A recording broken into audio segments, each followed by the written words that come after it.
The Plague of Justinian.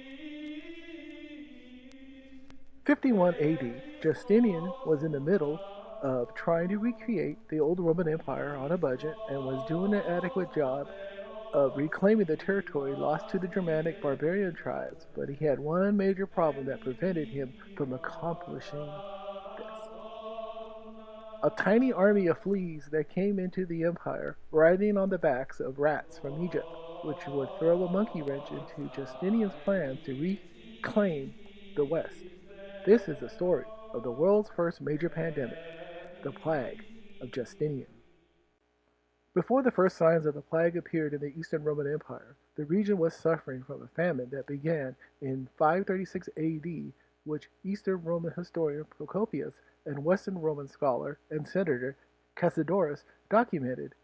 It was the volcanic winter which led to a mini ice age in the northern hemisphere that lasted 14 years. Some historians believe the large eruptions of Krakatoa and Ilopango may have been the culprits.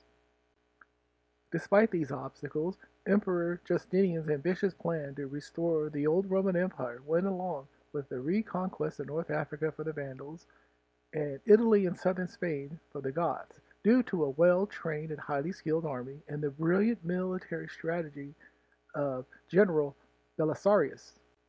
But there was one army that the Eastern Romans couldn't be prepared for, and that was the oriental rat flea, which had their own cavalry, Rattus Novigenius, and instead of spreading Christianity, they spread the bubonic plague, and the duo ran rampant throughout the empire.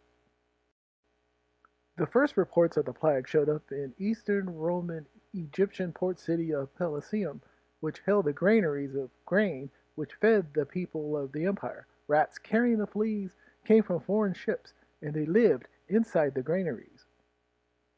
The rats of the plague came to Constantinople a few months later on grain ships, and it devastated the city and its population.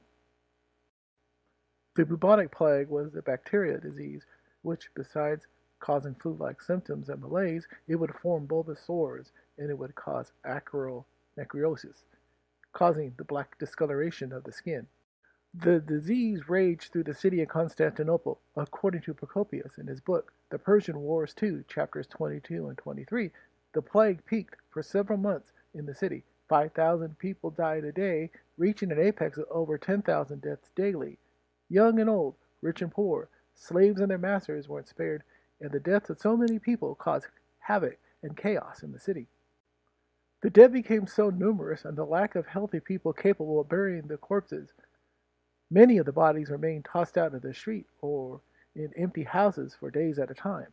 The dead were tossed into giant pits that were dug randomly around the city. Tombs were crammed with corpses, and when the manpower to dig the graves was spent, they were stored in the fortification towers in Psyche, and the roofs of the towers were removed to cram in more bodies.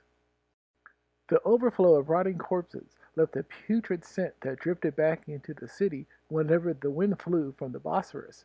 When there was no more room in the towers and nearby fortification buildings, they were just tossed into the sea with no burial rites.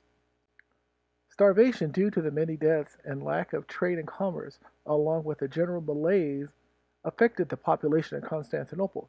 The plague got so bad, the Emperor Justinian himself suffered from it, and it nearly killed him. But the enemies of the empire were unable to capitalize on the Eastern Romans' misfortune because they were suffering from the pestilence as well. When Justinian recovered, he went about taxing the people to pay not only for his foolish attempt to reclaim the Western Roman Empire after liquidating the treasury, but for the building of Santa Sophia, bringing in more grain, having to bribe his enemies in the east, and many public works, which were never finished because the plague wiped out a quarter of the empire's population. The pandemic eventually burned itself out, and it ended in 549 AD with the last reports of cases was documented. The effects of the plague devastated Europe, causing the deaths of millions of people through not only the disease, but the lack of trade, commerce, harvested food, along with the mini ice age, which would eventually put an end to Justinian's plans to restore the old Roman Empire, and it nearly cost him his life. But this wouldn't be the end of the bubonic plague. It would continue to mutate and pop up sporadically over the next few centuries, getting even stronger and more deadlier until it reared its ugly head in full force in 1346 as the Black Death. Thanks for watching another episode of the Byzantine history of the Eastern Roman Empire. My name is Joseph Ulivas, your illustrious narrator, and I bid you adieu.